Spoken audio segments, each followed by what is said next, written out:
Accessing library computer data.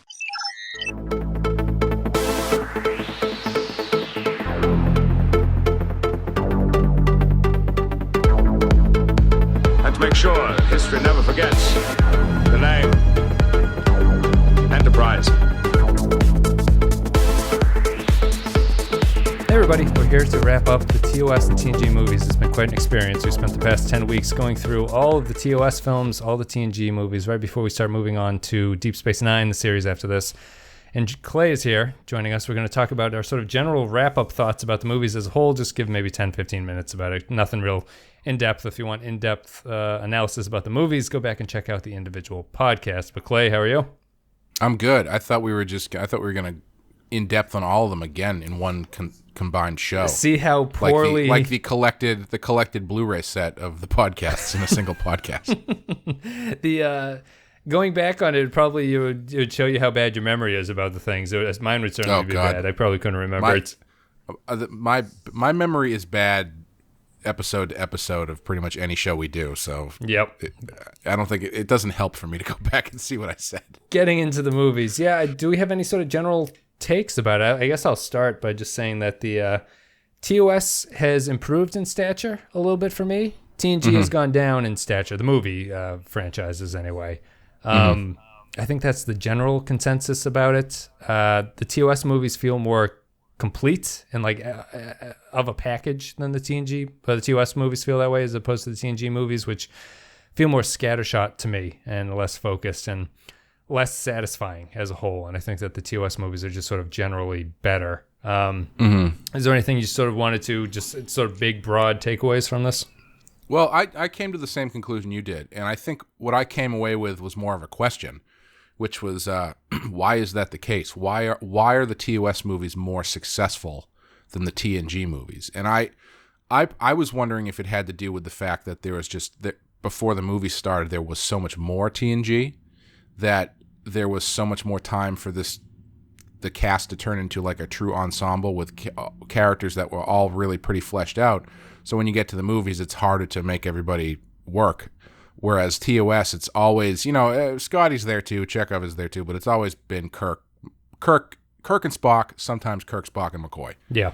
And I wonder if that had something to do with it. I also thought that, it seemed like the TNG movies were, by and large, steered by people who worked on the show. And I wonder if that was actually a negative, because you don't get the good Star Trek movies until they just let somebody else do it. Right.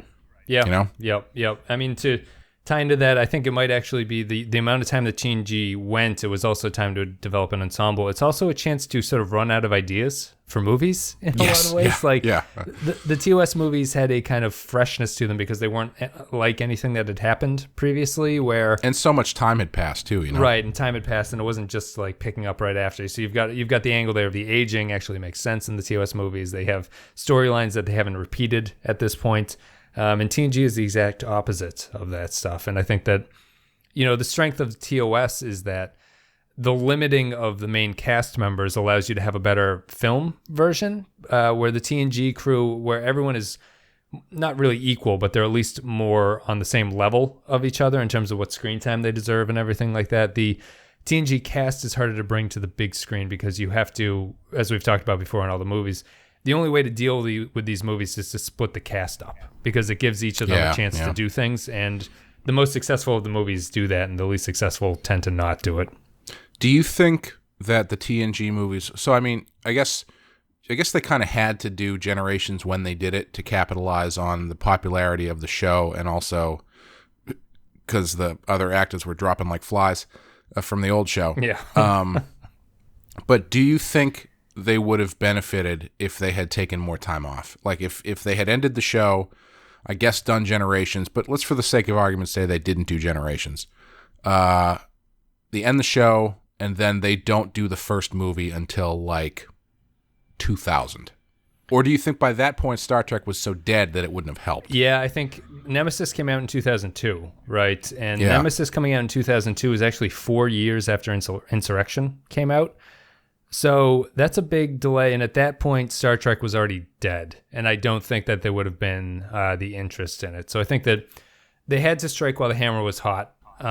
Makes sense. And it was just too soon after the series had ended. Like, the TOS movies are just better. You have this sense of like scope to them that doesn't really happen in the TNG movies. Like, time has passed. These are different people. They look different. And TNG is just more of the same. In a lot of situations, it doesn't make sense. They just have to bring back people like Worf and things. They have to keep coming back to the ship. It doesn't have the solidarity that the TOS movies have. And I also think that the TOS movies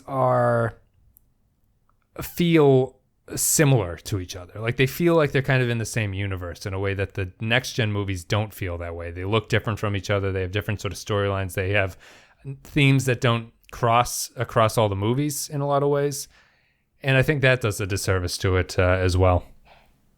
Yeah, I think so. Yeah, it's strange because the TOS movies do all feel like part of the same thing, but they're the least similar as far as like movie to movie action. Yeah, right. Whereas the TNG movies are pretty much a straight line. You know, the ship stays the same for the most part. Yep. The uniforms stay the same for the most part. The crew stays the same for the most part. It's like you said in Nemesis. It feels like they're just kind of on a mission, like over and over again in the Next Generation movies. For better and worse, I guess, because, you know, as I said when we were covering the movies, I think one of the things that makes the TNG movies work for me, even though they're not necessarily great movies sometimes, is that it is like watching an episode of the show, like a bigger budget episode of the show, and I do find that to be kind of like comforting. Right. Where the TOS movies are, you know, it's always kind of where you've got the TNG movies have everybody is still kind of like doing the same thing. You know, they're all playing the same characters in the same positions of rank and all that kind of stuff. The TOS movies always feel like they are out of their comfort zone. Yeah, yeah. And maybe that's part of why they feel kind of stale, is because they are just sort of more of the same from the show. Yeah, right. And I think it's we had in one of the previous, it was probably Insurrection. It's the movies, the Star Trek movies that try to do something different tend to be the better ones. Like they step out of their genre conventions and they do sort of, you know, they do the Vengeance film, they do the comedy film, they do the First Contact as the good example of the next gen stuff. It's like it's basically a horror movie with Star Trek on top of it. And I think that's the way to go with it. Like, the adventures of the Starship Enterprise are not particularly cinematically worthy unless you do something with them. They're better suited to a TV small type experience. It's that weird thing that we've talked about across a lot of the movies, where you kind of have to. I think Insurrection was where we talked about it the most, where it's like the stakes feel like they need to be high to warrant, like they need to be like almost operatic to warrant a Star Trek movie, but at the same time they can't be too big that they're like ridiculous, or hard to relate to. Like I think the biggest problem with Nemesis, or at least one of them anyway, is that you don't really know what the hell the point is. Like what's Shinzon going after? It seems to be Earth, but you're not really sure why. And it's a scale of problem that is not anchored with any sort of emotional or character element to kind of back it up. Yeah, yeah. And for the most part, the TOS movies seem to have that through all of them. You know, even in 5, as bad as 5 is, you've got they at least anchor some of the stupid shit that's going on the God planet on Kirk's anger that he's dealing with. You know, that's a good scene where he gives that line about, you know, his anger is what keeps him going and all that kind of stuff. And that kind of holds it together. Whereas in the TNG movies, it kind of a holdover from the show, because I feel like they do that in the show a lot too, where it's not really, they don't really have that in a lot of them. First Contact obviously is the most effective, because you've got your larger scale thing going on, but it's also a very personal, you know, Picard story. Yeah, for the most part. Yeah. I think that's a pretty accurate representation of it. They are very, very different series from each other, and I think that everything that TOS does pretty well, I think TNG doesn't do well. And I think it's just TNG works better as a series than TOS did, I think. But because of that, they work worse as movies in a lot of ways. And I wonder if I kind of wish, or I should say I'm kind of bummed out that Next Generation didn't get to have their Nicholas Meyer moment. Yeah. Where they go outside of the group of people who are used to working on the property and find someone who cares about doing it, so actually does the research on it and learns the world, and in doing so finds a really interesting theme that no one has ever talked about before, or an interesting character aspect that no one's ever really leaned into before, a different take on it, but also cares about it enough to keep things of the same mold, Yeah, right. I mean, it's surprising to me how many of these movies deal with change in time, even the TNG movies. Like it's a theme across TOS, but the TNG movies also deal with it quite a bit. And it's interesting how little, in a lot of ways, how little the 10 movies branch out from each other. Yeah, I was surprised when we got to Generations, seeing, like, we had just watched basically 6 movies of God, it sucks to get old. And then you get to Generations, and the first thing with Picard is like, God, it sucks to get old. And it's like, what? Why does graduating to a movie mean for a Star Trek captain that all of a sudden you're like, fuck, I'm just so old. Yeah, now. I just don't want to do this anymore. This is just awful. It's interesting. I think that makes more sense for Kirk than it does for Picard to me. The Kirk character feels like he's the kind of captain who would be worn out, and sort of he lives for the action of it in a way that I don't feel that Picard does as much. Picard would step away to some sort of like quiet retirement, and Kirk would have a harder time doing that.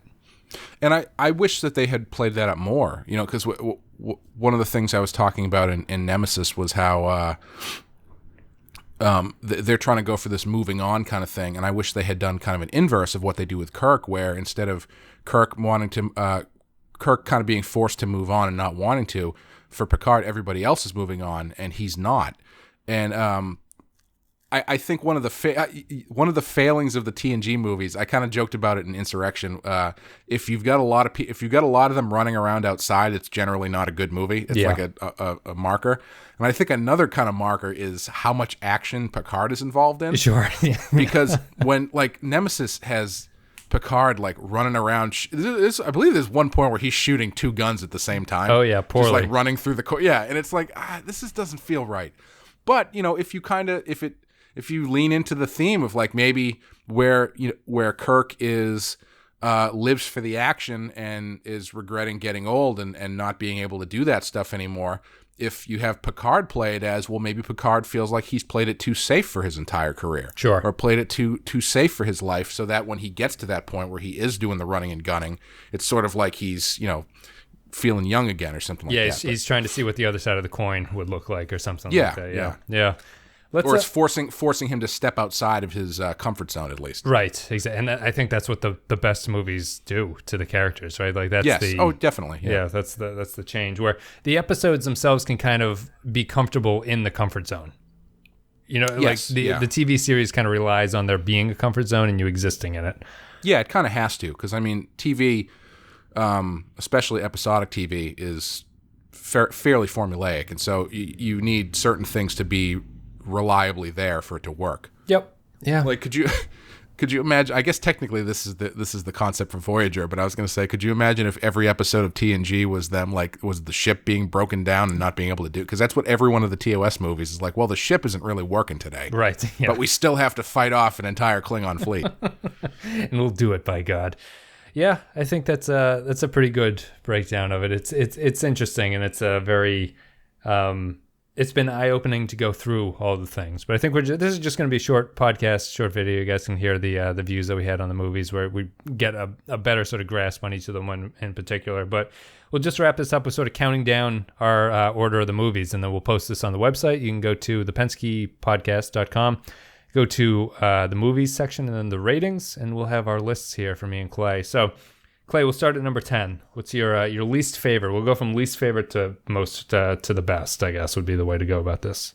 I rank these sort of, I guess, partly on quality, but partly on watchability. Yes, that's what mine is too. It's probably 60% quality, 40% watchability to me. Yeah. And I don't think it comes as a surprise to myself anyway. I was surprised at a couple of my slottings, but for this one is not a surprise. I put 5 at the bottom. Okay, 5 at the bottom for you. See, five is higher on mine. Number 10 for me is Search for Spock. I still think it's the most boring out of all of them. It has like a 0 watchability for me, and just in terms of the movie, it doesn't really excite me. So you've got 5, and I've got Search for Spock. How about the one after that? What's slightly better than 5 for you? I went Insurrection on that one. My Insurrection is my 9 as well. Which I didn't think I was going to do because I liked it. I thought it was decent when I watched it. But yeah, you were positive on the podcast about it. Relatively.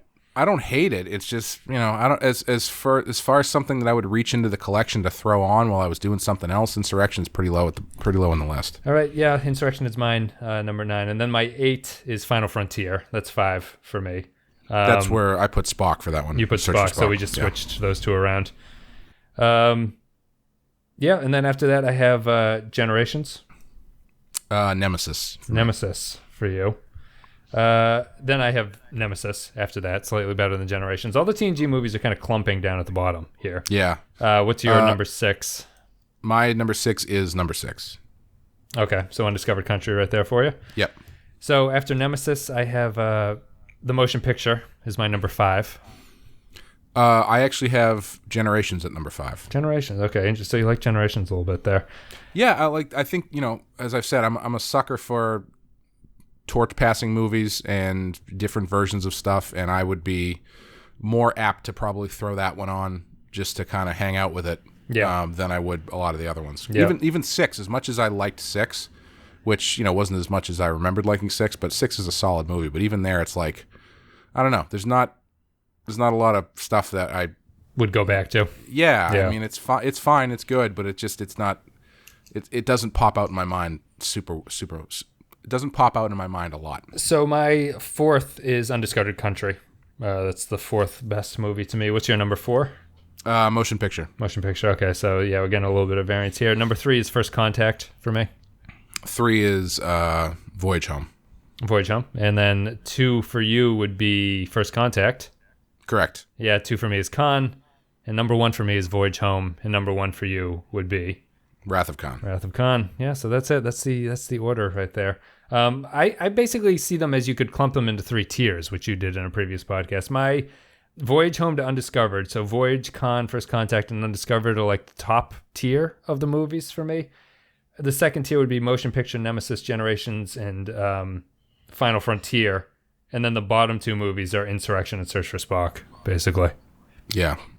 Do you, I don't know, maybe this falls under the umbrella of what we were talking about earlier, but which cast do you think was served the best?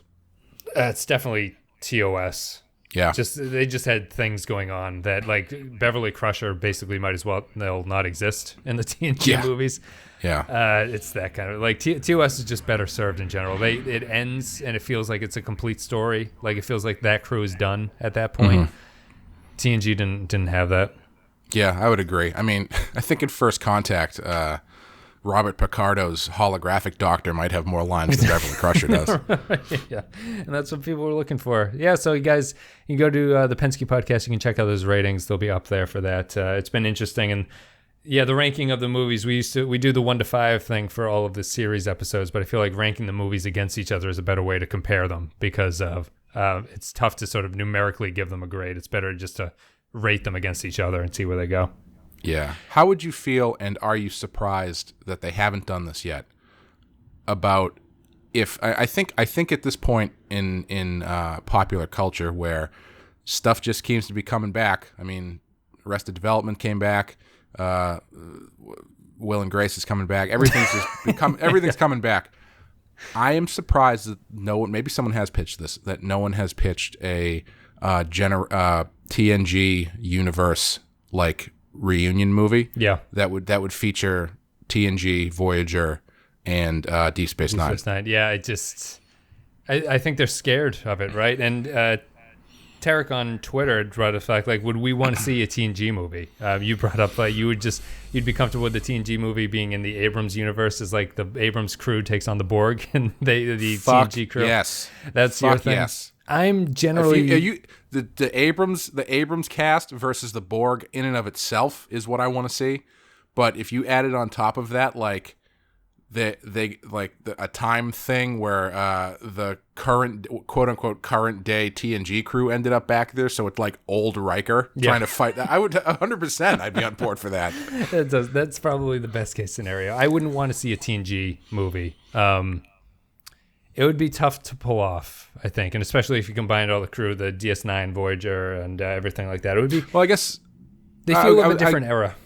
Yeah, I guess I was just thinking, like, is now the time to do that kind of a thing? What they did with Wrath of Khan, you know, like, is now the time to do a TNG movie where everyone is actually older, or is there no point because that's basically what they did for the finale of the show and it worked fine as it was? You know, there's a Brian Fuller got let go of the Discovery. He was the showrunner, and the initial reports was that he left because he didn't want to do it. Well, new reports have come out showing that he was sort of forced out of it. And that his original idea was to have the series be an anthology series. So each season it would be like American Horror Show. Each season is a different story. Is that not what they're doing? That's not what they're doing anymore. But that was his original idea. And what he was going to do was have the first season be before TOS, the second one take place during TOS, and then each season would match one of the other series' time era. Yeah. And then it would end with a series that would be in the future. I would 100% be on board with that. I know exactly why the suits weren't on board with that, because that shit's expensive. Yes, it's expensive. You're changing over casts and everything, and yeah, I mean every season of the show they have to redo sets for a different era of the show. Yep. I mean that would be so expensive. I mean American Horror Story it usually takes place in one place. Right. It's like that HBO Room 104. Have you seen that? No, I saw the preview for it. I haven't seen any episodes for it yet. Yeah, it's interesting. It all takes place in the same hotel room, but it's a different story. But yeah, exactly. That would have been the Star Trek. I would have been very interested in it. It's just not feasible. But that's the way that I would want to revisit this era of Star Trek, of the TNG era. I think they could do it if they did short seasons. If they did like a 5 or 6 episode season where it's, you know, well, I guess it's still the cost is building the shit, I guess, but. Yep. But, you know, if it was something that was a little bit less, well, I honestly don't know, because I was going to say short seasons might be more feasible to do it, but at the same time, if you're spending all that money on sets, you want to use them for a long time. Yep. So, you know, who knows? But it's unfortunate. That would have been cool. Guys, thank you very much for listening. Thank you for supporting the podcast. We've got to run. We're going to be back with the introduction to Deep Space Nine, and then we'll be kicking off the Deep Space Nine era with all that stuff. So, Clay, thank you very much for coming on. Thank you for watching all the movies. I appreciate it. That was 20 hours of your life taken up there. Oh, that's all right. I appreciate it being on. It's been a while since I've watched them. I was glad to watch them again. And honestly, that's 20 hours I probably just would have spent staring at a wall anyway, so I might as well do something. What's the cutoff on your list as to you would stop saying that someone should watch the movie? In terms, what do you mean? I'm not. In terms, the first 5 for me are Voyage Home, Con, First Contact, Undiscovered, and the Motion Picture. Those would be the movies that say you guys, if you were interested in the Star Trek movies, those are the ones you should watch, and I would not watch anything after that on my list. I would do first 5. I would do Con, First Contact, 4, Motion Picture, and Generations. I think is probably all you need. Okay, yeah, it's the same, just slightly different in the order and everything like that. Yeah, unless you really like Christopher Plummer, and then you can watch 6, I guess. If you really like David Warner, you can watch 6 and 5. Yep, and then Chain of Command in TNG. Yeah, there you go. Guys, thank you very much for listening. Thank you for supporting the show. You can go to YouTube if you watch us there. Like in the comments, appreciate it. Rate us on iTunes, all the podcatchers, Facebook.com/The Pensky Podcast, and Patreon.com/The Pensky File. Much appreciated. Clay, thanks very much for coming on. Thank you for having me. And guys, we'll see you next time.